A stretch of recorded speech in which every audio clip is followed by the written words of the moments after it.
Capage TV. Capage TV. Soki baloba na famille na bino boko balate on nimeli yesu mbala moko yo bali. Non non non non non non. Il n'y a plus de condamnation, c'est un verset qui parle na péché na yo. Au moins batu ba gêner, baza prêt à gêner prêt à banda konga. Prêt à gêner prêt à côté la baninga mamaji. Prêt à gêner prêt à ko zo mibali ya batu. Prêt à gêner prêt à ko zo basi ya batu. Mais ces personnes là, ba ça ba sacrifice ba jeune de prière na bofrande. Mais batu ba mona loboko na nzambe ngeni. Alors quand quelqu'un se réveille un bon matin a check caméra za na besoin batu batala ebidi ba chrétien ba kabakate, abandi be mission ja. Ba prophète bazo senga bofrande, ba dime, bazo escroquer batu. C'est la pauvreté. Parce que pasteur Baoulou, c'est la pauvreté. Je vous dis, c'est la pauvreté. Au moins, la pauvreté, on a la possibilité, on a la temps, on a la critique inutile. Ce qui est hors la parole de Dieu, on a critiqué en Otinasuka. Ce qui est hors la parole de Dieu, on a sodomie, ils ont un verset clair. On a démontré qu'ils ont un verset clair. On a prédication, on sauté, non, on a un fanatique, un salon, un fanatique, je connais. C'est donné des versets clairs. Naïebi ba fanatique ba olobabong. Mais bana nzambo balana qui prédication avec beaucoup d'attention, ils ont compris ce que les pasteurs allaient transmettre dans le peuple de Dieu. Donc au ministre il y a yebi passi enseignement. Parce que ça promoteur ayok rabadoléance à enseignant, azana ba école, ayebi comment est-ce que ba enseignant bazo souffrir. Donc ce combo ne biminute na détournement. En tout cas c'est congolais. Bon et ça la rapassi hein. Et ça la rapassi que namboka o tozana na ba hôpital à Malongati. Ata lelo ndi ba olo baba vacciner bato awa so ba conséquences à vaccin ne bandi. Na ebité so na nyako bato en charge. Pour Covid apamba ba lelaki na cinquantenaire ba ne lo ka goliati. Ti chef de l'état sala qui descend. Na ebisa ki ezana bato belé ba cause la frapper na malédiction à cause ya babilo ko na orphelinat. Il y a beaucoup de personnes au ba sala ba orphelinat pour bango moko ba mi komisa ba orphelin. Ba liaka na sima bato. Yango moni orphelinat na ngana senga ba aide. Ok. Na linga te ko sa be mission bandi kota la bana no filna bala linza labo ede bango na linga osala ngote. Non e bandi kala. E bandi kala ba première descente na biso e bandi na 2020 na début 2020. Donc tozo kendo totaliser une année na kata ba descente wana voilà, on fait le bandikala fondation bandikala mais ba descente au petit hôpital et banda depuis 2018 bando ça ba descente na hôpital mais ils allaient qui a ko aider batuté ils qui ba descente au kendo bon de la capo na batu baza abandonné batu basé abandonné belé na hôpital alors total pendant to ko aider bango ndef musala fondation Marquis se fati salaka en dehors ya orphelinat au batu so ba yebi Capage Télévision, merci Nava Nyonso Bazolanda Biso, merci Nava Église Beba Nanzambe Nyonso, on va prêter attention à Capage Télévision, ba pasteur, ba apôtre, ba prophète, bato Nyonso vraiment bazo préféré Capage Télévision Zambia Pambola Bino, dans le billet au monara chaîne et comme une chaîne chrétienne. Tu éviter au comme le ba Kazarema, na éviter ce papa au contredire nga, mais on dirait ba inviter Nyonso bazo kende kaka na lo sambo ngamo ezo sala nga bien et puis nous mona ba commentaire Capage Nzamba Pambola yo otika ka espace pour na basali na Nzambe en tout cas et aux ala vraiment bien merci ba o nyonso bazo benga merci tozo évoluer vraiment bien merci Nzamba bazo sala biso grâce Tozana prophète Marcus Ephrata lelo tokolobela makambo ebele ya outi descente na Kanluka outi ko aider na éviter azana ONG azana association ezanini à part orphelinat makambo mususu ezali to revendre vraiment wana to rekota un petit toupé d'actualité mais to revendre plus wana na makambo etali ko aider ba opprimé ba makambo etali ko sunga ba orphelin ba veuve to kolobela pe makambo ke Ituri to kolobela penza ba massacre wana zo sala vraiment kitoko te le quoi to sana mosai na Nzambe ye déjà yebisa biso ba révélation ebele par rapport ya makambo nyonso tozo mona lelo. Bonjour et bienvenue mosai na Nzambe Marcus Ephrata. Bonjour, bonjour na bande gonso bazolanda Capage Télévision. Nzambe alola kanisi la bango biso toza bien. Ouais. Toza na kati ya ko bondela. Ko luka Nzambe we alola wa batelaka. Amen. Asa ela biso bolamu kimeza na mabota kimezali église kimezali orphelinat kimezali mamno soza bien. Na ngona Nzambe nde tozo kokuba. OK. Motola Nzambe ozana ONG, ozana orphelinat, précisément ozana nini? Oh yo vraiment au salak. Bon, il y a un ONG, oui. Mais ce que nous avons travaillé plus sur fondation. Ok. Voilà, fondation Marquis Ephrata. Il y a un orphelinat nakati, déjà batala image, bamoni comment est-ce que l'orphelinat a évolué.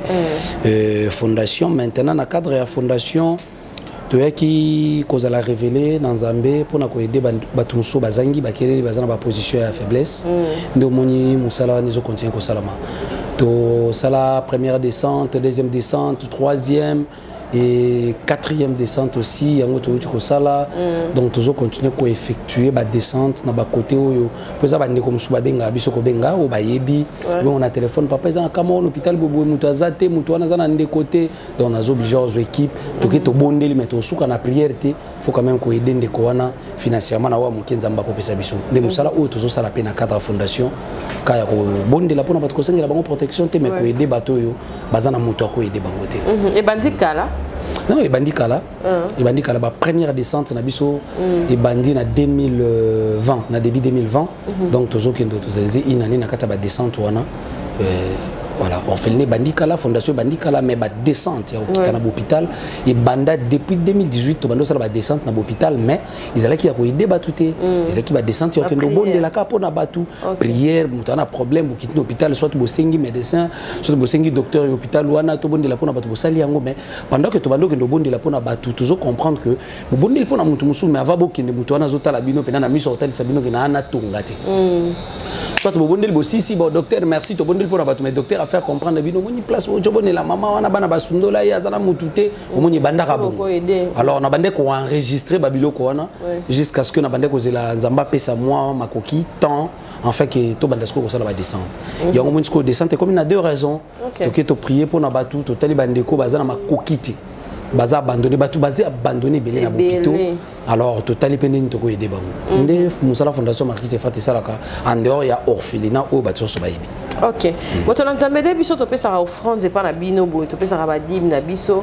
to pesa ba reconnaissance ba offrande mususu et belé on a bino ce ko ba sana nzambo pesa ngo banani puis orientation ya rokende na ONG to ko aider et vous t'en êtes révélation des nzamba ebisu ok nakanisi ke aujourd'hui pesa ngo na babola nakanisi ke to sola ki likambu ya orphelinat la fois dernier na bisa ki ezana batebele ba ko za la frapper na malédiction à cause ya babilo ko na orphelinat il y a beaucoup de personnes au basala ba orphelinat po bango moko ba mi komisa ba orphelin bali ya kana sima batu yango moni orphelinat na ngana senga ba aide.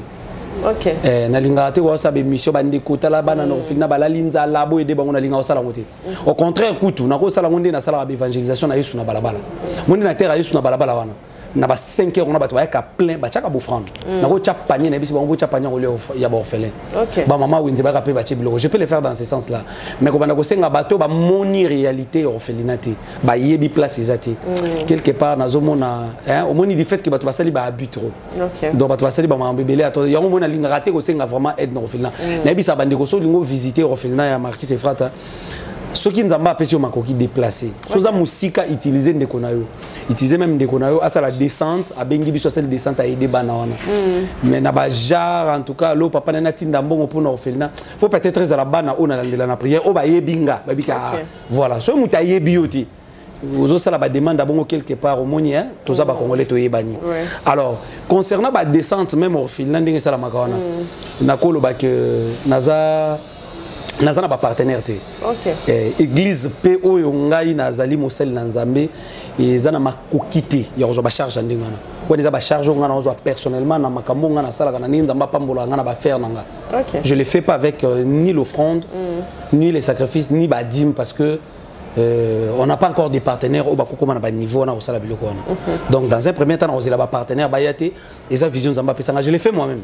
Je le fais moi-même dans ma propre moyenne nanga bandeko sko batele marape que non to ko aider orphelinat bazape moko o batele ma ko aider orphelinat ko lia ko contribuer les mopi na ba loyer parce que ça le pango mobimande to luaka ils en a 3 chambres salon douche ba moni donc voilà donc bandeko pe la mokaka ko contribuer o baza ba mona loboko na Nzambe ça veut que yo to lexa ba témoignage na yo to zana bano ba bikana ba sidé limois to zana ba ndeko ba 8 ans à stérilité ba bota les gens ont des frères partout dans le monde. Ou bah bota batouana et belé n'a pas besoin de reconnaissance. Ben grave ça, mais moko ya moko n'a pas besoin de reconnaissance. Ou bah eba ko aider ministère peut-être. Nangolu on zamba ça là bango nanzela ba prière. Alors les offrandes, les dîmes, pe babilo konyo sowana, ils alaka orienté. Tant yo tu na neti un exemple to que na dîme. Dîme ba pesa ka yo pesa ka nani. Nga soki yo pesinga dîme. Nga na longo la dîme des dîmes. na pesi na père spirituel na ngai. OK. Donc na longoli dim de dim na pesi. Parce que dim ezali noyau. Donc il y a mon kokoli. Il y a eloko yole. Bali yango te. Donc ce bapesi manga ole na mon kokoli c'est que bota souté. Donc dim eza part na Nzambe.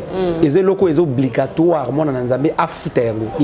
La dîme on donne pas la dîme on paye.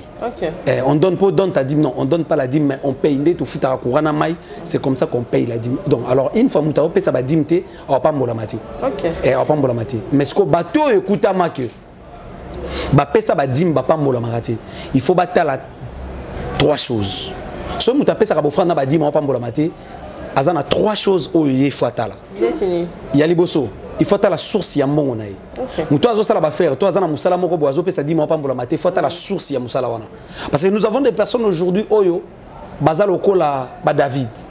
David quand il a commis l'erreur, il y a okende kozwa mwasi ya iri, ko boma iri ko tia mwasi wana nda kone ko botane mwana. Ata senga ki pardon nzamba ebisa ki l'enfant. Oyo ko botama. Na mwasi ya bateau yo sel l'impudicité à vivre été. Donc quelque chose où yé nanzila mabe nzamba tika ngote. Alors ezana bateau belé ba pesa ka ba dîme ba pambola marate simplement parce que batika la na mutu na bango je paye la dîme na sunga ke église fona pambola ma non soki musala ozwa ki wana ezaki musala ko mana PDG. Enfin que PDG wana peso musala wana eza déjà na malédiction. Soki musala oyo pese la kadim ezaki musala bomela muninga soki libala wana ezaki libala oyo kotela mobali wana nda kwa nganga po mobali wana bala yo et que leona libala wana ozo souffrir. Maintenant tu commences à demander des prières. Nzamba yebisaki David l'enfant oyo kobota na mwasi ya batu à vivre été à okufa. Webi que David a dit ça la gêne de prière pour moi on a bika te nzamba bomaye. Moko ya ba raison c'est là que même après des années nzamba limbisa David mais nzamba beta kaka David nanda kunaye c'est parce que David a gardé ka sous femme ya iri nanda kunaye a continuer kobota ni nzamba linga te mabe ekola. Les erreurs tout le monde peut en commettre mais nzamba linga ba erreur multiplier te. Ah, erreur multipliée et ça esprit des morts parce que dans le monde des esprits, dans service dans salador, erreur multipliée ça esprit des morts. Alors David a nzamba bomi mwana wana pour nzamba zaki na besoin mabe kolate mais David a gardé femme wana ayeko botane mwana mususu au Bible bengi na komba Salomon. Ozomona sko Salomon aza inspecteur général à ba polygame. C'est parce que mwana o abotami na adultère, a outi na femme o ya kwe na kindumba na libala. Parce que quand les racines sont mauvaises, la Bible dit les branches les sont aussi. Ça faut que vous mangate. Alors, dim tant aux opésa, aux pambola maté, il faut à la source. Il y a mbongo aux opésa dim et zanim. Ce que ça commerce, faut vérifier mbongo banana au commerce et uta wapi. Ce que ça dit mi balé abatu ah tout bela les cas de repentance et réparation. Ce que ça dit musala no bimana chef. To kena na pratique moko diabolique. Dim wana ya musala wana ko pambola maté ko produire et le côté. Voilà la première raison. Deuxième raison, mutu oya zo pesa dim. Il faut attendre la marche naie. Mutu oya zo pesa bofrande zo bana pambola makati. Il faut attendre la marche naie parce que la Bible dit Dieu agréa Abel et son offrande. Tant Abel na kaya baki ko pesa bofrande na bango. La Bible n'a pas dit que Dieu agréa Abel, Dieu agréa l'offrande, non. La Bible dit Dieu agréa Abel. Donc Nzambe ava agréé dim na yo, offrande na yo, azoko agréé yo moko par rapport à marche na relation aux anango na Nzambe. Amen. Yango omoni le roi Ézéchias lorsque prophète Esaïa nanda kuna ebisié tu mourras l'Éternel m'a envoyé na ebisa yo sala testament zo kufa. Ézéchias tourna le visage contre mur, Ézéchias fit la prière. Cette prière est dit Éternel, souviens-toi, je marchais devant toi avec intégrité et sincérité de cœur et j'ai fait ce qui est bien à tes yeux. Bon là mon auto ça l'attendait au hôpital yango et reçoit deuxième position ya vie à moto et qu'on soit première position c'est pas parce que tu aides les gens ou soit tu pèses offrande l'église tu foutu le pasteur na bino ndaku tu foutu ka loyer église na bino ndenzamba komi camarade na yote. Nzamba akobundela ko longi so ko pambulo premièrement par rapport à marche na yo na yi parce que na bato basala ba sacrifice te mais ko tambola na bango bien na Nzambe sala ke ba pambola. Amen. Alors oyo zolona okobuka parce que Bible zolo ba ke muto aloni akobuka.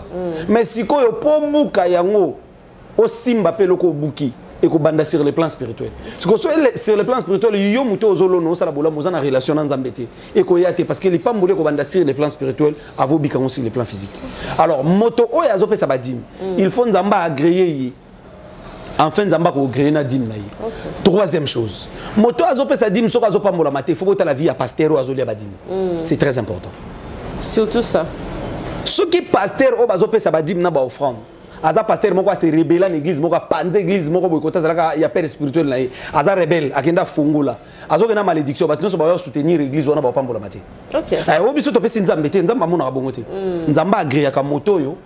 Aza liboso parce qu'il marche derrière les paroles de ses serviteurs. Alors si tu tombes na pasteur moko oyo peut-être aza na malédiction, soit aza na relation na nzambe te, soit azo cultiste.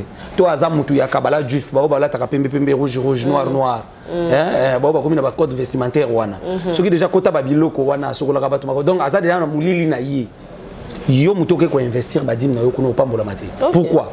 Le jour où le prophète Samuel a continué na ndako ya ba David, l'Éternel a envoyé à David mafuta. Parce que Nzamba Bouakaki déjà Saoul. Mais lorsque les prophètes Samuel arrive chez Isaïe, comme c'est un prophète Wapi à se déplacer qui a lié face à la Moussala, à mon Eliab, grand frère aîné à David. Le prophète Azuma Futa à Pakoli. Tant Azocha Mafuta Nzamba Lobi Yete. Lui, je l'ai déjà rejeté. Alors que l'Éternel a encore rejeté Moutouka sur Moutasali Mabé. Mais l'Éternel dit, lui, je lui ai déjà rejeté Koche Mafutati. Alors on a rejeté Moutouka sur Moutasali Mabé. Alors tant que la Bible nazo luka péché à Eliab Asumukite. Alors tant que na révélation prophétique nazo comprendre ce qui Nzamba loba qui na prophète, lui je l'ai rejeté. C'est parce que Eliab Azala qui m'a bêté, c'est parce que Eliab Azala soda nakati ya armée à Saoul. Du fait que Nzamba Bouaki Saoul, Nzamba Bouaki na armée à Saoul, donc Nzamba Bouaki Saoul, armée à Saoul et Kolonga. Ce qui va être Eliab Mafuta, à Kokoko et sa Goliath, c'était pour Roi ou Yazana, nous patron naïe, chef naïe, à Koki Goliath. Dieu n'avait pas encore besoin à bateau de travailler dans Saoul, Nakati à gouvernement ou à Yassika. Nzamba lobby indirectement, lui je lui ai rejeté. Nzamba Zolbe Eliab te, Mazolbe la Saoul parce que Souda, Eliab Aza Souda na armée à Saoul. Alors une fois Nzamba Bouaki Saoul, a Bouaki na armée naïe. Donc ce Nzamba Bouaki pasteur, a Bouaki na ba serviteur, a Bouaki na bateau so ba ko investir na ministère wana ba pambola mate. OK. Donc ça ka moko pe ya basim. Ya so muto otambola bien, Nzamba Bouaki ça va dire mais so vient il faut mate fata la vie à pasteur naïe. Muto azo ko imposer maboko, azo bonde la ponaï. C'est très important. Muto wana ko za soit akaboy na Nzambe, soit akocho cultisme, soit azana problème na Nzamba réparer. Et lorsque y est le formaté pour naï et formaté pour na bateau bandimi Nzambe naï. OK. Merci prophète Marcus et Frata. Torozoa extrait ya clip na yo mokopé pour les émissions na yo mokopé aux albums et c'est là. Non, tous en a qu'à travailler. Non, tous c'était. C'est le cas deux clips. Non, tous c'est deux clips. Troisième chanson audio de Gézali. Clip nango ils en a qu'à tous travailler parce que bande ko bayebi que immortel Kaniki évangéliste a fait moi ciné brisque nangola. Yenda za réalisateur ya clip nangai. Alors akendo kunda moi sinaye pour le moment tu es stoppé mais tozo continuer en attendant que bande ko batala morceau. Vraiment, Tozu Yango, Tozu le frère Etienne Songola, Tozu frère Zola, Tozu frère Alpha. Ma partenaire na biso va tope bâtir à moi coup de pouce na capage télévision pour moi la lumière, pour moi kiti moi tapis et ça l'aura vraiment bien boyé. Ma partenaire monsieur bakoya. Nzambe ya pambola biso. Tous on a nous ba clip on et puis Tozu on plutôt continuer na prophète Marcus et Frata.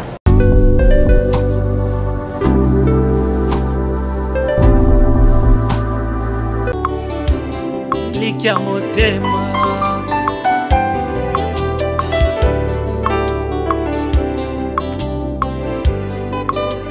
bacholinga mingi basekipe mingi yaya tangwe koki yaya yakosala balobi ya mingi baseki ya mingi yaya tangwe koki abikamwa sembolo loboko lole fongwa ma yesu yo bangunya bayokaso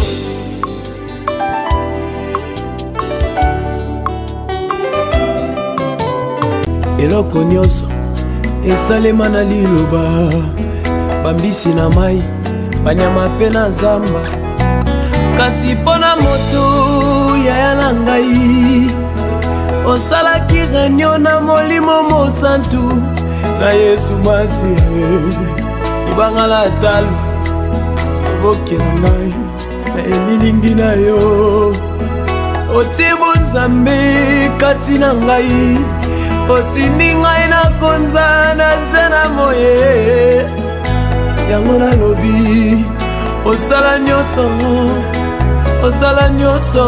mpo na ngai Yesu motema na ngai afandisama na kimia eloko moko te ekolekela bomoi na ngai etanke naza na se na mokili oyo Yesu.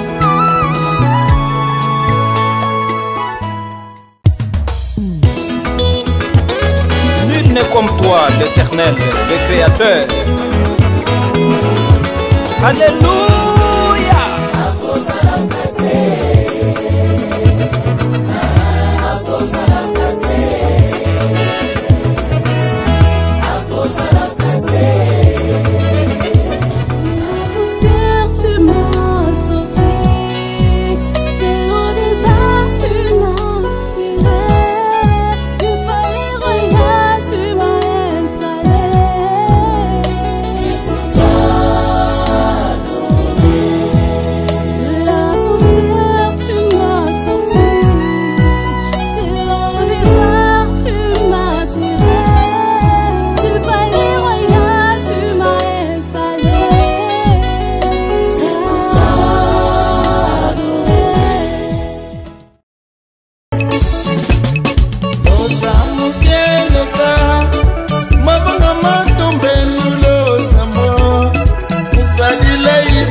Merci en tout cas pour notre clip.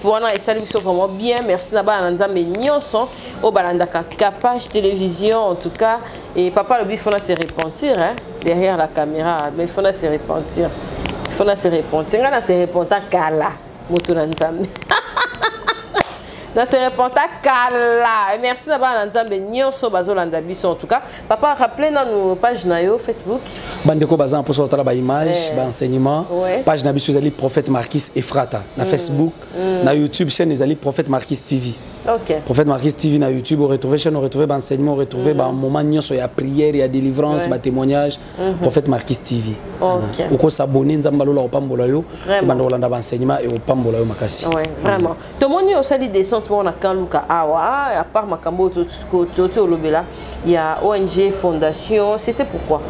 Bon, au moni na uti koloba que to bande ko sala premièrement ba descente yo bonde la pona bato. Tu dois comprendre que bande ko belé ba lukaka secours na Nzambe na ba moment difficile na ba hôpitaux. Mais peut-être bazara na mututé. Bala musu peza na musu bande ko sambela te. À côté hôpital na likamoro boy azupe prière tete akufi. Alors to mona ki photo bando sala ba descente wana. Ndo moni na okende na hôpital, ezana ba hôpital musu ba boya pe ko tsabiso hein. Boké pena po wonde la pona ba tout docteur aza grand maître ya makambo mabe aboyi non aba pasteur ba kotati ba benga na téléphone aboyi ba pasteur ba kotati. Donc voilà mais zapena ba bisika musu ba yambi bino bokoti.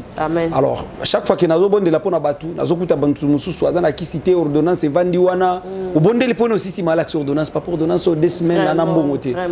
Donc moni na ki otala na cadre ya fondation na aider bandeko wana na kendaka ko prier pour na bango te mais na bimisaka bango hôpital déjà le 8 janvier propre effort na yo oui na ba propre effort o nzamba zo pesa na muke le 8 janvier na bimisaki ezaki plus de 9 personnes na hôpital entre bango na kat na bango wana ezalaki na bana oyo wapi ba uta ko botama depuis 2020 ba fêter l'hôpital faute de moyens. Alors, il fallait que bimisa bango. Donc, il faut bimisa bango na ba maternité. Voilà, tout ça là qui on a. Alors, moi na auto na hernie. eza hôpital mususu nde nakutaki nakutaki na hôpital wana te donc sali hôpital par hôpital hôpital par hôpital donc nabimisi na hôpital mususu nakuti na hôpital mususu nakote na bondela nakuti ba yebisinga ke non infirmière wana yebisinga papa ka o faut opération bana mbongo te mona botama na hernie zo vimba moni mona ndenga zo koma vraiment pesa côté moko alors on a tuna une facture hôpital wana fallait na futi facture hôpital wana nde na memi bango hôpital oyo parce que na tuna ki infirmière wana hôpital mo ba ko sala opération pembeni abisinga hôpital o bandiko ba otala na image ndesko to ken hôpital o bandiko ba otala na image to solo na bango ba ebisi biso déjà intervention ya hernie ya mwana na état o ya zali et ya mwana ezaka trop cher faut ba banda ba $1500 bo discuter nazaki étonné. Oh non, intervention est très compliquée parce que les mois na botami nango batali na bisi bango to discuter. Dieu merci. Hôpital wana si na bimisa batu. OK. To discuter pe ba facture en tout cas nzamba pambola bango. To discuter déjà ba facture na bimisa déjà batu une fois wana hôpital wana to discuter na bango facture wana. Pendant moment nazo discuter facture ba opérer moi na oya za na hernie. C'est alors que bande ko musu bazaki on a pe ba komo le la secours que docteur pa ya bandi ko faire comprendre nga papa sala kango déjà maman moko azawa aboti na césarienne biso to aider mais moi na OK 1 mois bazana mbongo ti bangungi na hôpital vraiment maman mususu wana ye aya ko bota aya nina so nina gang asala même pas la yette alors mobile asala accident lokolo katana yesu mobile asala accident lokolo katana azana ndako asala keloko te alors aboti mais ce que possibilité zati tous aki obligé et on fout ba facture wana nyonso ndo moni bande ko ba otala to futi opération ya mwana na biso to futi opération ya mwana na biso na ngolu na nzambe to sali que to futa facture to futi facture ya mama bande ko bazomona to pesi quand même ba enveloppe et on futi la bango et soki wana te l'hôpital baka eza ebele que na kati ya baka wana ezo senga batami tema malamu oba ko aider bande ko to sali prière oui to bondeli nzamba obikisa mutu mais hôpital avant mutu abima et c'est bon on me dit pourquoi même na pamboli hôpital wana parce que nazo vivre ba événement ya hôpital mususu beaucoup ti mutu signé mais ba soigner te ba bimbongo nan oui et comment délai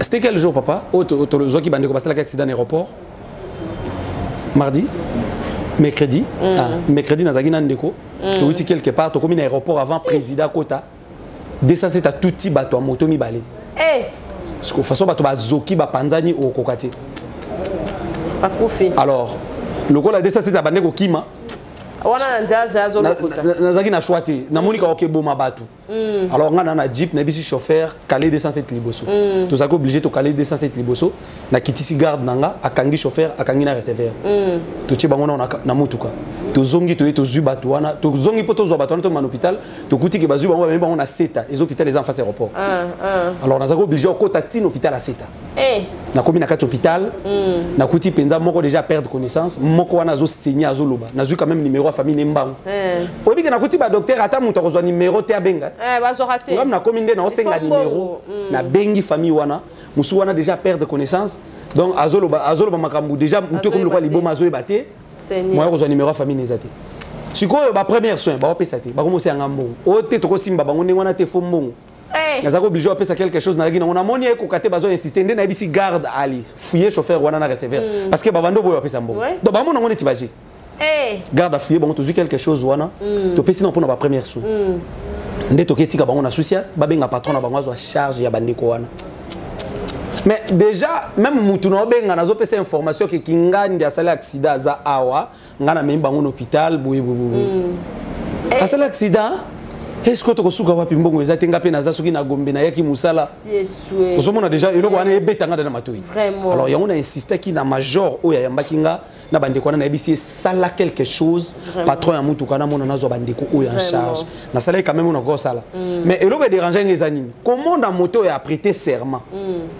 pour na cause la médecin ba yelieka azo soigner te atiki moto a saigné kasi nakanisi nzamba ko sunga mboka na biso Congo biloko wana ko sila malembe tozo évoluer nzamba ko sunga mboka naza sur Zambie ya ko sunga mboka eza beveneme comme la biso alors na kati ya ba hôpitaux tozana ba kawana ebele tozana ba kawana ebele tozana ba kawana ebele ya bandeko oyo akangama no hôpital mususu si ba traiter abiki mais atikali wana voilà mais baka o eza très grave eza baka loko ya hernie hôpital na kutaki mona wana mbonga ko opérer zate ba première soin ya ba fièvre nyonso abela ba kisi ba pesa ba futa ta infranté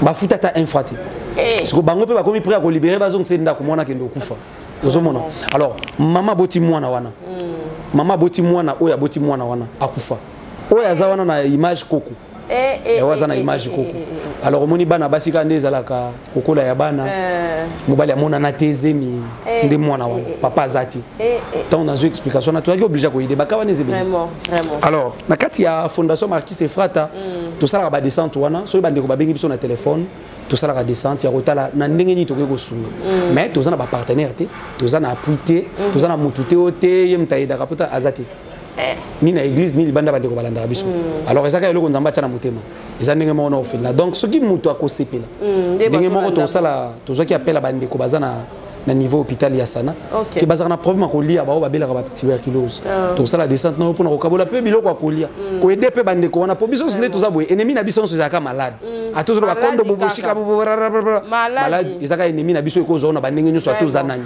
Un jour, on s'est retrouvé dans la position de faiblesse. Un jour, pour éviter de nous tirer banana yo. To edaka to zela raté retour nini ko la biso nanya ko aider biso après non toujours ko aider ba tout sans pour autant to luka bato wana baya ko za la reconnaissance nzambe nda azomona. Alors tant que to sala ba descente on a mususu inde ko mo ebeti na mutema descente à tour yo nazala soit na assister bino to na tindela bino saka loso bo aider bande ko wana to ko aider bango mais to za na ba partenaire te na sala ngona ba propre fait nanga ko lanza mandenge nzambe asunga nga na mo moyen nanga mukeso na zuli pana ko kabola katikati ndamu na pesi orphelinat ndamu na ko aider bande ko mususu. Alors c'est comme ça que to za na kata ko aider bande ko baza na kata ba pasi la difficulté mais plus tous na kata ko kita ko sala ba descente ba prière ko bondela pona bande ko belé parce que na kata ba maladie ozomona wana izana batu oyo iza maladie normalité ba bétier mundu ki akindoki des autres éléments des esprits mona mutu muso azobela malade iza normalement maladie ba opeseli ba kisité ba kisona ndezo bomai mais enfin ba bétaki mundu ki akindoki dans le monde des esprits ba kocha sida ba kocha miom ba kocha fibrome na nzoto mutu abando souffrir nango bando mela nango ba kisi et mena liwa yango mo ntozo kende plus ko bondela pona bandeko pe ko aider bandeko bazangi amen moto nzambe totala nanu parce que to lobeli yango totala nsiko ba image nengo sala descente tango et puis to zonga poto zo siko le monde des esprits o ezali thème o to lobela lelo to continuer na en tout cas to zo ba image et puis to zonga ba onyo swani ko soutenir ba onyo swani ko apporter un plus na makambo o prophète Marquis Efrata azoloba ba ba ni ko contribuer pe na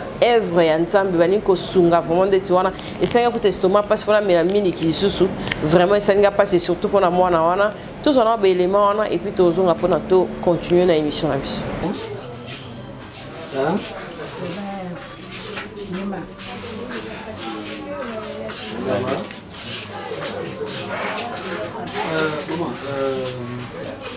responsable de monsieur Azati a pas eu. Vous avez eu mon monsieur Azati. OK.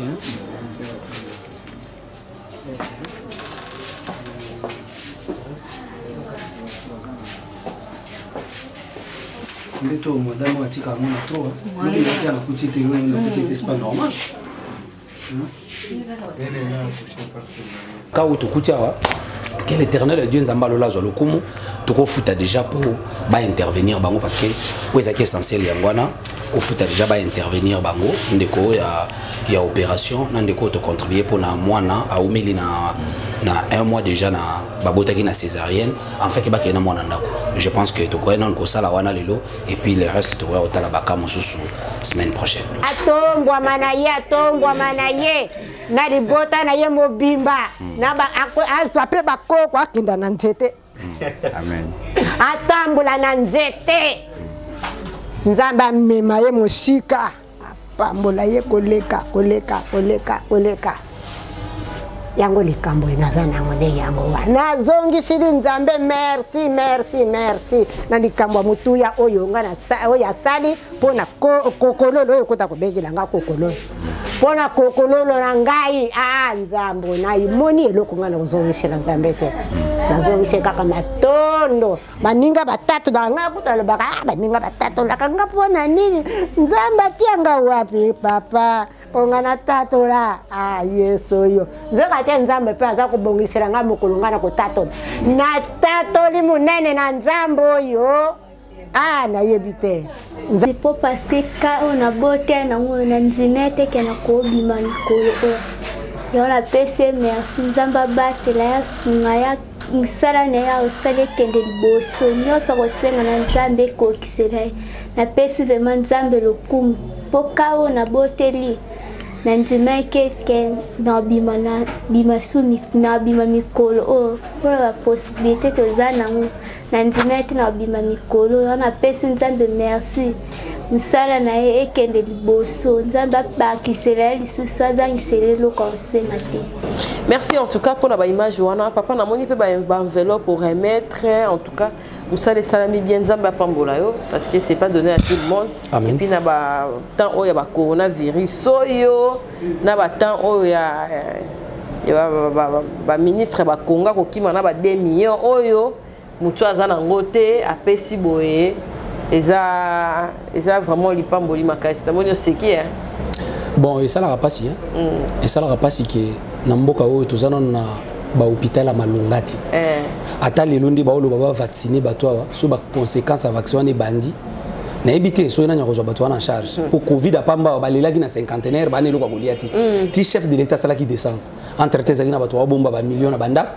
Ba oyiba na facilité. Mais bato ba beli Covid awa na cinquantenaire ba leli président ke ba depuis l'hôpital lié président comme tout na ba indien wana ba question. Ozomona déjà ils a soni pour na mboka lokola oyo Congo. Na kanisi que toujours souhaiter vraiment justice à Salam Moussala. Histoire il y a pas détournement dans mboka ici là. Vraiment. Mboka ba tu souffrir mingi. C'est trop. Te nzamba ki kolela ba enseignant. Ba enseignant ba lira depuis kala. Nzamba ki kolela. Ba kaka kutu ba sakaka. Ba sakaka pe ba la kaka nzamba ko. Donc bangonde ba osala ki lelo ba cadre baza na mboka. Bazo préparer aux alliés à venir ya mboka na bana o bango bazo tangisa mais après baza non baza mal payé. Les locaux, namoni depuis l'époque de Matata, on avait ajouté quand même quelque chose de quoi enseignant. Et puis namoni basay la bango ba carte, ne basay la basoda. Bana carte, bakina quand même ko so na mire, c'est quand même moi bien, ba ko zo mbongo na bango parce que bango comme so ba détourner pe bango na bango ba enseignant. Ozomon na ba province. Alors côté la le ministre oyo wapi yépé aza promoteur ya ba école. Donc ayebi donc on moni ministre on ya yebi passi enseignement. Parce que ça promoteur ayo ko ba doléance ba enseignant azana ba école ayebi comment est-ce que ba enseignant bazo souffrir donc ce combo ne biminute na détournement en tout cas c'est congolais wana vraiment ça congolais nzamba longola biso place wana mais justice ça la musala na parce que na moni na lire to kende oyo na le président de la république et au pesa batebele bon mot baye ba penda ko sakana te na mbongo l'état na lire to kende na président Fachi ils ont permettre bango vraiment avant de détourner mbongo akita la photo bana ni 3 fois pour pas de pardon ils ont ça déjà bien non ils ont ça déjà bien wana makamba côté la parole de Dieu na katité au détourner mbongo ke va na makala na ntana bala mais to ko senga penza la justice oui parce que wana za jemoko boyo to comprendre na mboka na biso ba okanga mutu a détourner mbongo ba mimi na parquet ba condamné après to ba te mbongo wana zongi te c'est ça. Il faut tout le monde à détourner mbongo ba geler ba bien naïe premièrement ba bien naïe parce que na ba bien naïe ba ko récupérer mbongo à l'état ba teki biloko naïe ba remettre mbongo na compte ya l'état et sungi batu ezala ba histoire teke bakanga ki netika pona kotalisa en tout cas bakangaka après tout ebité mbongo wana zongi toté soit ezongi na ba poche à batu je crois que IGF na kati sala musala ba sala musala na bango toujours souhaiter bango ba travailler malamu IGF tomoni chef de l'état pesi bino confiance beau travailler ba piste belé à détournement na mboka oyo ezananu beau travailler makasi mboka oyo so tolobi et comme lokola à Dubaï et kozwa nango 10 ans ti goudron côté partout maï courant biloko za ba biloko moko boye et ça n'a pas si bo vandi boye kureki bo vandi boye maï katani 2 jours ça bo pesa bat misusu entre tabiso nde toza bo toko pesa maï na courant en Afrique mobimba Congo monaka oyo toko pesa maï na courant en Afrique parce que c'est la propre mboka na biso moko courir ezokende ma ezokende eza pasi eza soni nakanisi ke na ndenge tozokende na chef de l'état naza na confiance que makambe ko changer amen yango mo tozokonde ko bondela pona gouvernement pe pona chef de l'état nakanisi ba ministre aturo bazoya déjà ba mona nde baninga ba okangama na ba braza nakanisi ke bango nzela ngola ba omekate po ba okangama bien donc nakanisi ke bango ba kozala quand même bato ba ko travailler non honnêteté ya ko ba ko sunga mboka to boité eza poste ba pesio eza na mbongo ebele sunga famille na yo sombo mapango na yo bongisa vie na yo mais qu'est-ce ya l'état ndeko chama boko te ah c'est ça ah so lingi yo mbala moko yo comme milliardaire baba ndako yemba yo na ba musicien etalio donc nakanisi que justice ça la musala na ye vraiment et cause na malamu epesa quand même et puis ça quand même valeur na mboka oyo mbongo ya l'état tika na compte na banque ya l'état et ça e banda penza ko sala musala pour na mboka et ko permettre biso peto témoigner bola mo nzambe na kata mboka au Congo parce que mboka oyo e ko changer mboko to kota to la nzambe mboko batebele bakinda baboya ko zonga ba kozonga c'est le boko na nzambe za likolo ya Congo nzambe ya pambola République démocratique du Congo c'est notre pays amen le monde des esprits ezali thème o nzamba tini na ndako ya mama moko na ndako ya papa moko na libota moko bazola ndanga le monde des esprits message nzamba tindeli bino eza thème oyo tozobondela ponango voilà le monde des esprits ndé yango message o nzamba tindi pourquoi le monde des esprits alors non le monde des esprits c'est parce que la Bible nous dit dans Mokanda Éphésiens nous n'avons pas l'été de la chair et de le sang mais contre les esprits les dominations ozomona la Bible dit lit bitumba o tozana ngona sida moyi apota pour la zolo bizana makila na nzoto te eza contre ba esprit alors dans le monde des esprits bakoko te ka vie ya mutu aotangisa bana na ye bateki bana na ye allez la bangote abundi atangisi bango bano wa 6 classe ba réussir te na vie vraiment dans le monde des esprits mutako gendo sala ba formation pour que lobe comme moto mais après ba formation ba diplôme on a ba tangi yango mukolo azo kufa na biographie na ye nde babandi ko tanga bozoka ba place moto atanga boleli mais moto atiki bana libanda dans le monde des esprits bako bloquer moto na niveau bako teka moto ndo moni thème oyo yaki parce que ça na bato bazo souffrir na ba maladie oyo ezali lié dans le monde des esprits ils na bato bazo traverser ba situation ba ko bimana ngote parce que baza okangama dans le monde des esprits ndo moni to fongola ki enseignement ko tali sabana na nzambe ki okoza lo traverser le ba moment moko très difficile ba teka dans le monde des esprits vérifier makamomo na butu vérifier les routes que tu fais na ba rêve na yo vérifier makambo zo comme oya comprendre que vie na yo ezali lié quelque part alors un enfant de Dieu pour prospérer sur le plan physique azana besoin kozala indépendance spirituellement il y a une mission na biso avec indépendance spirituelle donc il faut indépendance écoute na vie à mutu sur les plans spirituels écoute andeni papa indépendance spirituelle écoute soki mutu accepter Jésus-Christ comme Seigneur et Sauveur mutu wana suki wana te akasali repentance ya mabe na ye après repentance asali réparation après réparation moto abandi ko lekasko na ba service à délivrance donc ceux qui m'ont accepté car Jésus-Christ comme Seigneur et Sauveur abandi loba ngana accepté Jésus la Bible dit il n'y a plus de condamnation parce qu'il y a ngomoni ba maladie héréditaire ezana banzoto bato accepter Jésus mazana maladie à famille na bango accepter Jésus mazo comprendre que vie azo mener échec on vie papa na bango akufa nango bitumbela nde na libalo nde landa tata mosi na bango maza mona na nzambe oui parce que ba étape wana yebi ngoti yazo kanza il n'y a plus de condamnation ezake soki baloba na famille na bino bino boko balate ondimeli Yesu mbala moko yo bali non non non non non non il n'y a plus de condamnation c'est un verset qui parle na péché na yo au moment bato longola bazemi o sala mabe mukolozo ko accepter Christ personne n'a le droit ya ko condamner ko bisa yo yo ko sambela te yo ko lukanzambe te yo ndeko za wana au moment bato non il n'y a plus de condamnation na moto ndimeli Yesu azobika faveur siko moto wana fo bana na repentance amen réparation après le canal délivrance ko délivrance eza besika o fo kuta na pe na mosala ya nzambe o azo maîtriser comment comme mutu o par rapport à makambo ya sala na vie na ye na délivrance ce qui repentance réparation et salamité moto ayeka na église mbamo bandi ko belela moto likolo na ye de mo famille na bino abima pauvreté ekebima te yango moni on prie beaucoup ba via batebele zo fonga mate bazo bondi lebele c'est parce que repentance réparation ce sont des choses au bana nzambe ba négliger plus loin les lots tozana basali ya nzambe tozana ba serviteurs de Dieu des servantes de Dieu oyo wapi bazomona loboko na nzambe te simplement parce que bakoma na beta pour oyo afuta ka église aida ka ministère ya pasteur na ye achaka bofa na ye et puis du coup ya banga su nzambe te akosala nyoso osala bibonga na sunga église ngana mwana nzambe nzambe fa kansila non non non non non non non soko tali prière ya Ézéchias na uti kolobela awa avec Ézéchias a rappelé nzambe j'ai fait ce qui est bien à tes yeux première prière na yezala qui souviens-toi de moi je marchais devant toi avec intégrité et sincérité de cœur donc azana on a relation bien nzambe après présenter nzambe bola munaye oya sala batu ndé après nzamba zongisela ki 15 ans je crois maintenant pour motoyer ba cause l'indépendance spirituellement il faut aller kana 3 étapes oyo il faut premièrement accepter Jésus-Christ comme Seigneur et Sauveur aller qui na repentance sincère et à la repentance il y a ba excuse été Seigneur en tout cas yo ebiso na sala ki yango parce que muto ko edenga zala kité papa na biso akufa mama akufa yango moni na bande ko bana ba papa mikolo kasi yango liwe kotaka. OK. La mort s'est infiltrée à cause des excuses. Merci. La mort s'est infiltrée. La mort s'est infiltrée à cause des repentances, des excuses. Zamba tuni Adam. Adam ozawapi ona obatama. Oh. ozobata ma ona bolumbu maintenant ngai biso za bolumbu ona lembuma comment ada lobi moi si opesa kinga nzamba tuni Eve bolembuma Eve lobi nzambe ngate les serpents nioka ozomona des fois tout ça la repentance wana Seigneur comprendre ngana zaina muto ko aider ngate papa nanga vraiment ko eza ba repentance moko o nzamba lingaka te et ça là que nzamba beta muto donc repentance on est sincérité ça excuse tout ça là souvent ce n'est pas bon mona muto ko ina péché ayebi bon problème nanga za libala na poko siko fona boni na nzambe libala siko ko nzambe pardon limbisa nga papa o belo na salaki te la repentance sincère il faisait la suivi na réparation. OK. Yango moni David a la repentance sincère après avoir koboma iri. Au moni vie à David ezalaka vie moko ya bien na linga kolobelango parce que efongolaka vie à délivrance, vie à repentance et réparation. OK. Parce que mabe wana eleka mabe ya Saoul. Mais pourquoi nzamba botola Saoul bokondi David a botola été. Saoul a sala mabenim. Saoul nzamba tindie boma ba malécite.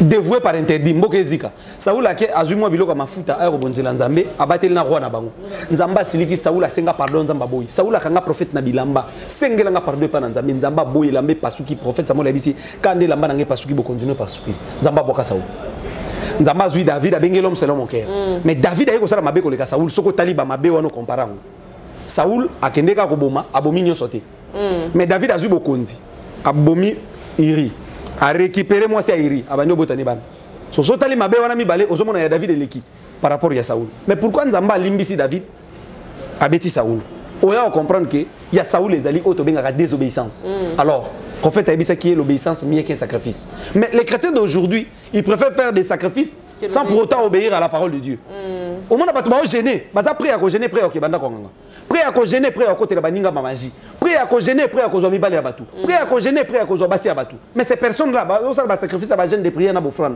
mais batu ba mona loboko na nzambe ngeni après ko mutu muso aleki na télévision OK biso za bofrane et ça devient maintenant monnaie il y a ba prophète il y a lelo ce muta comme prophète atali abi bon ba chrétien balinga okabate ba chrétien balinga pesa mbongo te balinga pe ko aider batuti ngasi ko batu bachangaka aya bando sala be mission bozo pesa ba prophète ba mbongo bazo ko escroquer bino prophète azobonde la pona batu pesa ba mbongo écoutez les offrandes la dîme les sacrifices c'est là est biblique ezaka makambuté o leka nango bando ko lobango na hypocrisie bata maneti ngana zaka hypocrite te pour nga maman d'abord en dehors na ya église na bana ko bondi la nzambe na ça muto na salakati je travaille besiko yangwana ba pasteur rebelle ba travailler raté maintenant moi je conseille na basali na nzambe de travailler oui il faut parce travailler parce que les leçons lobi o basé vie na yo na ba dîme ba chrétien ingrat baza ebele o ba bongola mutemati tikala ko ba même na gouvernement o uti ko sila o na zala ba ndeko o ba yaki bazaki na gouvernement te na bondela pona bango pour ne pas que na cité ba comme mais son abiso que lelo ba ya église te ondimati son abiso que na zo ba problème même de no aider batu boy na bengi na téléphone ya mbité ondimati ce que so vie na yo lobe baza ngona mundimi po mundimi abanda ko futelo ndako aller ça yo mais du coup on s'est ridiculisé du coup on s'est ridiculisé mais les offrandes la dîme ce que mutaza net na l'église net ya ba pasteur ya moyoyo wana bon église est tellement munene que ata sengité bo fande zoko tawana zo sunga pasteur oui mais ce qui pasteur azana besoin asala nzambe azala yango moni même na poto batebele balobaka ba pasteur awa balingi kayu trop bazorata ko bondi la pona batute mais oui beaucoup de pasteurs bon au PC dimté au PC offrande poto siko mboko yo courir zoka automatiquement so mbongo na yo sili mais les pasteurs va faire quoi soka lobi asala ba CD ate kamate anaye na ba CD non ça c'est l'évangile on ne peut pas vendre l'évangile ce pasteur aloba comme un livre bato batanga livre on a pas bénéficié non azote évangile ce pasteur a sengi dit non eza lokoso maintenant ce pauvre pasteur comment ko nourrir banana après avoir côté évangile ko bondi la pona batu akozonga na ndaku akia komi ba verset biblique atiena basani bana ne balia ni sona parce que za pasteur voilà pourquoi on a besoin ba serviteur de Dieu soko za na ba partenaire te o ba ko aider musala nzambe yozo sala travail amen mais soko za na bato bazui quand même la possibilité ko lobano pasteur to ko aider yo landela batuana 24 sur 24 parce que c'est ton travail batona ba moi loboko nzambe so bazana ba maladie incurable babika so bazana ba blocage ba koma ba prospérer ba bika bolamu ya Yesu sur cette terre. Mais si tu n'as pas de personnes au ba ko aider yo, ne force pas côté kamaité, côté ka huilité, côté que la personne ba ji a rougité au maquillage Jésus boya ko somba non. ko sala biloko wana te parce que c'est satanique. Vraiment. Te évangile, luka musalo sala. Nzamba opambola. Vraiment. Mais si vous avez bato bako soutenir yo, vous avez ba partenaire. J'ai dit ceux qui pasteur azana moto ko aider. Mais ce n'est pas bon que pasteur a travaillé. Parce que l'église des hôpitaux, il faut 24 heures sur 24 heures l'église est ouverte. OK. Avant de déplacer place routine adresse à Kala. Na bete là au lisolo. Tozo bonde là na 20 na 0 heure. Maman moko ya zo beta porte église. Na fongoli porte boina ba serviteur. Papa mobile nanga uti musala. A côté nanda ko kasi ko na tchelie biloko na mesa lengali a crier à sali crise. Batalopango ba ye ba moni fulful na monoko o ape masuta kufi. Ba bandi olela. To man hôpital maman na bité na zo église mo zo bonde là. Abando bonde na bisote. Azaki na église té. Ayemba na bimi na ba intercesseur. To komi na lopango to koti. Tokuti da ba pangusi fufu na munoko muto pe mati. Même si l'intercesseur boti d'adoration. To bango ba bandi bonde là. Na kanka misu bo j'ai prié, le Seigneur me dit ba bete mundu ka kindoki. Pe mutazu moli monene abimité. Azaka na kati lopango na toilette. Wana toke ine. Alors na zui des intercesseurs. La tini mo na kwa toilette ngala leki na porte ndako to bandi prière. To longoli batuni so bazaki na boti ka to bonde. To bandi prière, to ça même pas 20 minutes. L'esprit de Dieu convainc nga benga na komboni. Na tuni mo sine komboni nani. Apesi nga kombona benga na komboni alamuki. Soki tozaka na prière te na butuana morgue morgue bana batikali morgue bana batikali église faut za la wana permanent pour na kobondela baka ya ke belé na butu to na moyi donc soki pasteur ana ba partenaire en tout cas je ne conseille pas au pasteur de travailler eza compliqué ko conseil la nzambe bien te musa nzambe za pasi bato balu bango na musika ba ya bo frère ba ba paraître ba travailler mais banda na ko sala ngo comprendre banda ko sala ngo surtout ko benga mati vraiment sala ngo comprendre donc ti 2h 3h du matin 4h non yamba appelle yo comme 3h 4h les États-Unis bato comme 23h ba uti misala ba bandi obengo na téléphone papa na gena ki bondela pona na mona na hôpital na zu covid le téléphone na ko tia silence te na la ngona mutu ambetu saturé ozomona alors il faut comme on a niveau on peut comprendre le ozo critiquer la musique alors quand quelqu'un se réveille un bon matin a check caméra za na besoin bato batala ebi ba critiquer ba kabakate abandi be émission ja ba prophète bazo senga bo frande ba dime bazo escroquer ba tout. C'est la pauvreté. Parce que pasteur Baoulou, c'est la pauvreté. Je vous dis, c'est la pauvreté. On a la pauvreté. On a la possibilité, on a la temps, on a la critique inutile. La pauvreté, c'est à toi critiquer, bateau, bateau prospérer. Maman, on a vendu la mission T, na critiquer le royaume sala. Ce qui est hors la parole de Dieu, na ko critiquer ngoti na suka. Ce qui est loka te wana kaka ndenge total ya bazo bisa biso que sodomie, ils en ba verset clair te. Na ko ya ko démontrer que ils en ba verset clair. Otala ki prédication nyo sauté yo zuka parti wana. Non, wana bana lemba ba fanatique bana salongo, ba fanatique je connais. Ba faux compte ya bana lemba ya salongo ba fanatique na yebi baza ba fanatique ya église wana uta kuna baza ba fanatique ana ba membre bango so batali loko nyonso ba luka ba betela maboko pasteur dit clair il n'y a pas de verset clair na o itali sodomie. Moi j'ai donné des versets clairs, sodomie c'est un péché. J'ai donné des versets clairs. Na yebi ba fanatique ba oloba bongo. Mais bana nzambo balanda ki prédication avec beaucoup d'attention, ils ont compris ce que les pasteurs allaient transmettre dans le peuple de Dieu. Voilà. Donc ça c'est des calaconques. Il fallait quand même ba bazana connaissance la parole de Dieu ba vomir ango. Je remercie Dieu parce qu'il y a des personnes qui m'ont appelé pour me dire pasteur, tu étais droit dans la parole de Dieu. Nous avons compris ça c'était pas des choses où le pasteur a quoi loba du haut de la chair. Aloba ki ngona ninga mabe. Il y a des personnes qui ont suivi et qui ont compris. Est-ce que j'aurai toujours le temps d'aller regarder l'intégralité de toute une émission que quelqu'un est en train de dire, il n'y a pas de versets clairs. Tout ce qu'on est en train de vivre sur cette terre, il y a des versets clairs. Voilà pourquoi la Bible dit, il n'y a pas de choses nouveaux dans cette moï awa. Et le quoi c'est que la nyon soit salama, oh nyon soit salama lilo, nyon soit salama. Donc je crois pour mutua bika indépendance spirituelle, il faut mutua le kanaba repentance sincère, aller kanaba délivrance, aller lukanzamba, aller kanaba réparation. Alors bika délivrance. Le monde des esprits. Tout comme une phase il y a service à délivrance. Bandeko bazana ba problème malade, nazo botate, nazo comprendre ba salinga déjà ba examen belé, na kati ba examen ba salinga nazo mona ke na botakati. Nous avons un problème qui est lié à la santé. Nous avons il n'y a pas de changement. Les gens qui la maladie, la maquillée, la maladie. Ce sont des problèmes liés à la spiritualité. Ça demande des prières. Mais yango, et c'est un cas pasteur qui a imposé beaucoup. Il faut aussi que les gens qui sont malades, la babwa qui est lié. Il y a des gens qui sont malades. Donc, il y a un problème il faut avouer. Voilà. Il faut aller à la repentance sincère après babondel pour nous Nzambe kiti. OK. Batebele ba umel na ba problème spirituel, c'est parce que ebele na bango bana makamnamité mabalobate. Batebele bali ko lobate, bazana makamnamité mababomba bali ko lobate. C'est comme ça que moi ba moi loboko na Nzambe ezati. Yango moni nazo ko inviter batu na service ya le monde des esprits, to komi na sous-thème autour l'esprit de l'erreur. Nous avons 4 journées de prière cette semaine, thème nango ezali vaincre les malins, vaincre les diables.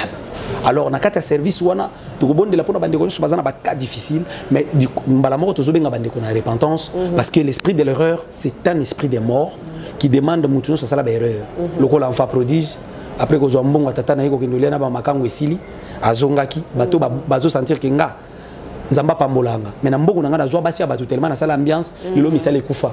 Mais n'appelez pas les pasteurs papa nana ba blocage bondela pour nanga no yebi sa pasteur papa na sala ba kindumba na zo ba sia ba tout temps na mbongo lombongo isila nana ba blocage bondela pour nanga n'est-ce que eloko ba chrétien ba ko lo batende yangwana vérité papa na obota te nana libala non il faut aussi dire pasteur na sala ki boye boye na kota banda ko na sala ba critage lelo nana libala na obota te miséricorde na nzambe singla ma na nzambe na sala nini pour na bika.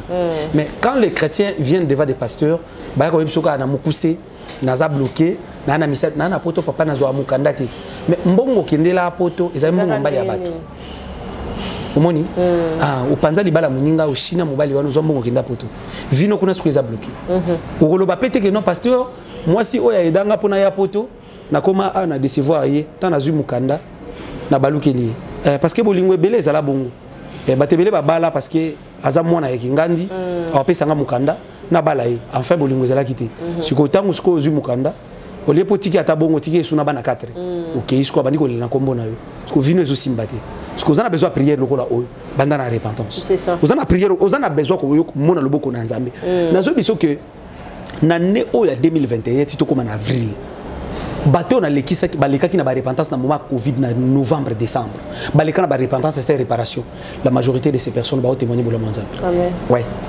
la majorité de ces personnes ba témoigner bola nzambe même lobby moko ya kotala ngana otali jipa ye nango nande makambe funga même singa papa nzambe no asalinga bikamu oui parce que abando bondi la to makambe simba te menga na bisaki to ke na repentance koluka su ba démonter parce que ba démon monako baza na nguya te tato belela ka moto etumbaka.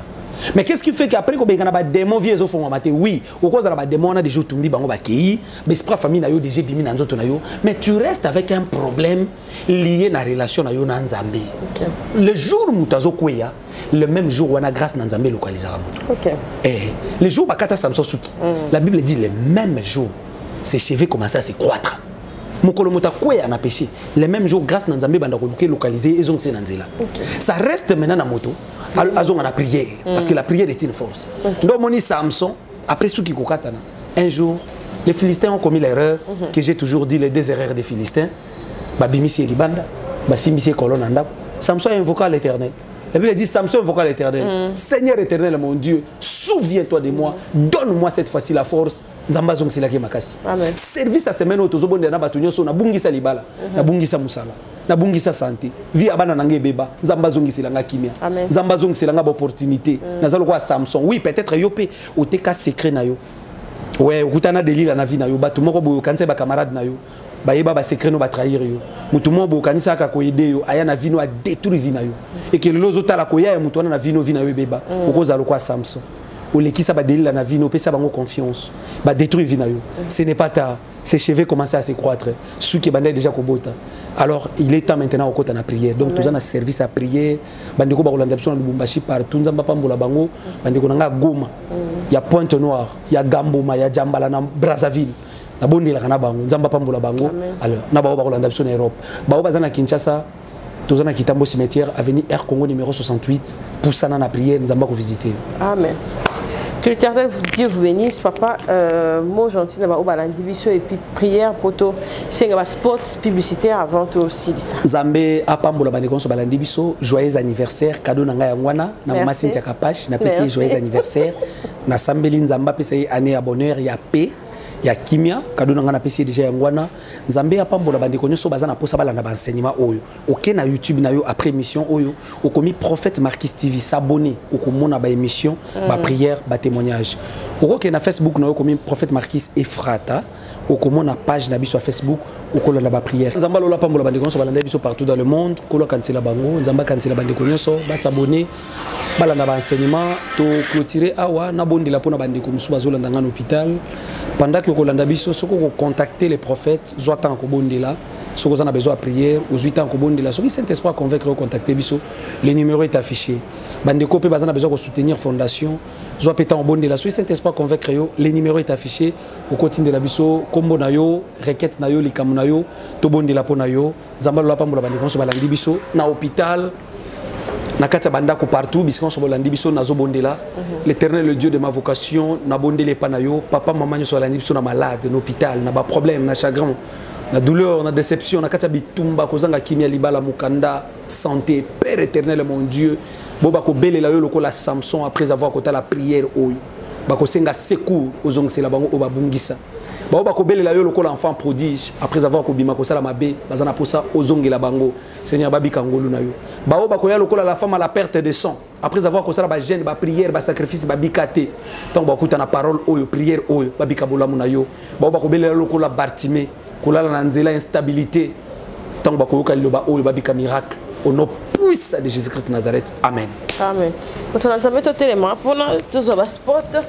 Merci à la grande équipe technique des Capache Télévision. Merci à Aurédez au Flat Hotel, notre partenaire Siffloge déjà, Azanon Pandi, Blanchi Kiboko, mais Azapé partenaire Nabis en tout cas, Private Driver. Donc Papa Loco qui est de Belgique, Calamité, Aimé Ponda Mali, Papa Aimé Ponda Mali. Des salutations à toi, notre sponsor. So qui est la Belgique, Kaka, Obi Capache, Obengi Sport, Zoleka. Papa Aimé Ponda, Zawana ba taxi, Nyon, Soyalix, na ya moins cher de prix abordable. Na Belgique, Obengi, Barotam, Boussao, partout ces jours, na eux, à bien en tout cas. Nzambia Pambola, Onyo, Soasocha, en plus, na Capache Télévision. Que le Ternel Dieu vous bénisse et bénisse. Le pasteur, le prophète Marquis Efrata. Merci pour la gâteau. Taxi. Tu es en Belgique, tu es vraiment. Tu es loué par taxi. Comment est-ce Aimé Ponda. Papa Aimé Ponda. Nzamba lola pambola. Vraiment. Tu es en taxi. Ne peut pas nous salam Nzambi. Vraiment. Merci beaucoup. Nkola pambola bande ko so balandi biso. Vraiment. Joyeux anniversaire na yo to kabwani. Merci. Bye. À la prochaine. Merci.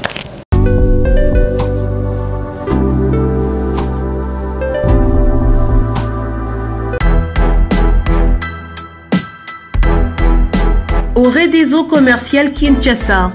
Aurédeso est un complexe commercial qui dispose pour vous d'un flat hôtel ou mieux un sanctuaire tranquille, élégant et luxueux avec des chambres haut de gamme tout équipées où vous pouvez vous offrir un séjour confortable et relaxant.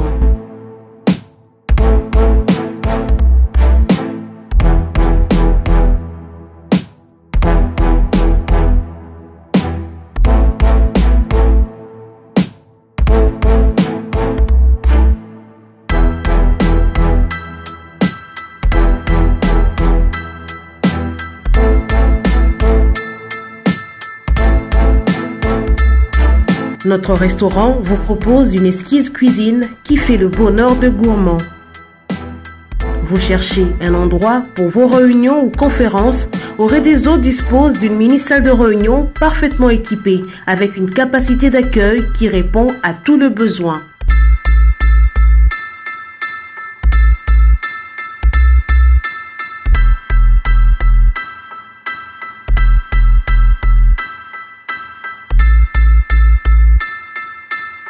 Aurédeso Commercial Kinshasa, c'est aussi une boutique de vêtements sur mesure au prix du prêt-à-porter pour une élégance sans compromis.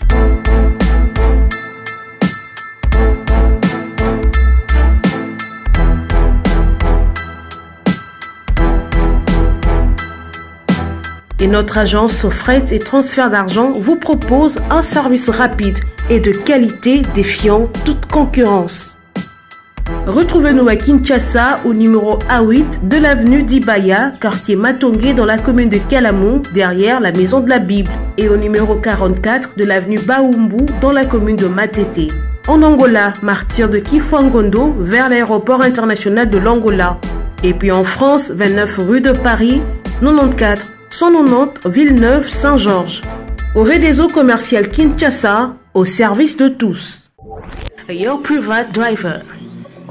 Notre société de location de voitures avec chauffeur basé à Bruxelles s'engage à vous offrir un service premium de transport de Bruxelles ou autre ville vers l'aéroport de Bruxelles-Zaventem et l'aéroport Charleroi. Transport depuis l'aéroport de Bruxelles et l'aéroport de Charleroi vers Bruxelles ou n'importe quelle ville de l'Europe. Transport depuis Bruxelles vers toutes les grandes villes de l'Europe comme Paris, Amsterdam, Luxembourg, Berlin, Anvers, Bridge, Gand et autres. Your Private Driver, c'est aussi la location de voitures avec chauffeur, aussi à l'heure, pour vos meetings ou conférences de travail. Notre personnel hautement qualifié fera tout pour satisfaire vos envies et vos besoins en toute discrétion, professionnalisme et ponctualité. Nous mettons à votre disposition une sélection complète et variée des véhicules de location qui vous conviennent. Berline Standard, Skoda Octavia, berline Deluxe Exécutive, Mercedes-Benz classe E, minivan standard, Opel Vivaro, minivan exécutive, Mercedes-Benz classe V, avec les services d'un chauffeur pour vous conduire en toute confiance. Chez nous, pas de taximètre, donc pas de surprise après la course, prix fixe connu à l'avance, pas de frais cachés, payez facilement en ligne via carte de crédit ou PayPal, sinon choisissez de payer directement cash au chauffeur. Véhicule neuf et chauffeur professionnel, système de réservation très facile à utiliser, chauffeur parlant plusieurs langues, réservé directement en ligne sur un de nos sites www.yourprivatedriver.be, taxibruxelles.com, taxiairboatservice.com ou par téléphone au +32 466 24 16 94. Your Private Driver, voyagez en toute confiance. La Jaqueta Women's Blazers. Faites de choix responsables audacieux pour être élégante et stylée en choisissant la qualité. Femme, notre marque de blazer, la Jaqueta, renforce votre confiance en vous-même. Désormais, vous marchez avec assurance.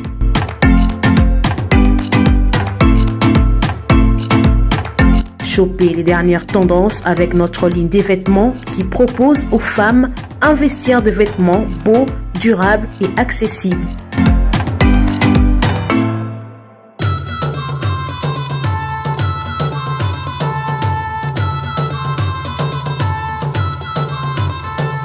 Passez vos commandes sur WhatsApp, Facebook, Instagram ou encore sur notre site web et nous vous livrons partout dans le monde.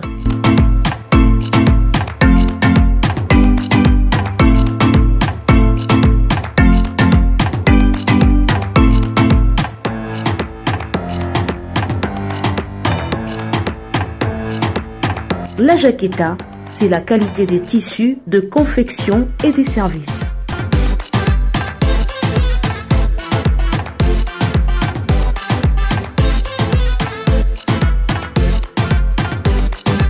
La Jaqueta Women Blazers, le meilleur de femmes.